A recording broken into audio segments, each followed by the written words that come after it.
এই স্টেজে যদি 100 আব্দুল কাদের জিলানিও আসা কান্দে শিক্ষারে, আল্লাহর কসম তোমারে তো আর কেউ বদলাইতে পারবে। যদি পারতো তো রাসূলুল্লাহ সাল্লাল্লাহু আলাইহি সাল্লাম তো নবীজির চাচা আবু তালেবকে ইমানদার বানাইতে পারতো কিনা বলেন না?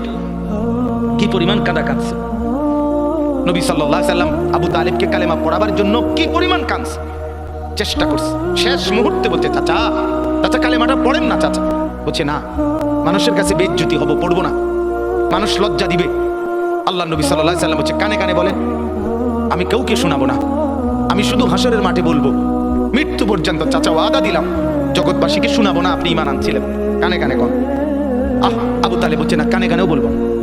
এবার নবী বলে চোখের পানি ফেলতে ফেলতে, চাচা এমনও কইতেন না তো, ঠিক আছে চাচা আমি কালেমাটা পড়ি, আপনি শুধু ঠোঁটটা নাড়েন,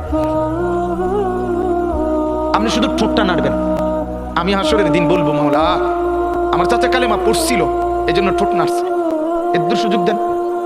চাচা বলছে না না না, আমি ঠোঁটও নাড়বো না। আল্লাহ নবী তখন অঝরে কাঁদতেছিলেন আর চোখের পানি ফেলে বললেন, চাচা আপনি জাহান্নামের আগুনে জ্বলবেন, আমি সইব কেমন?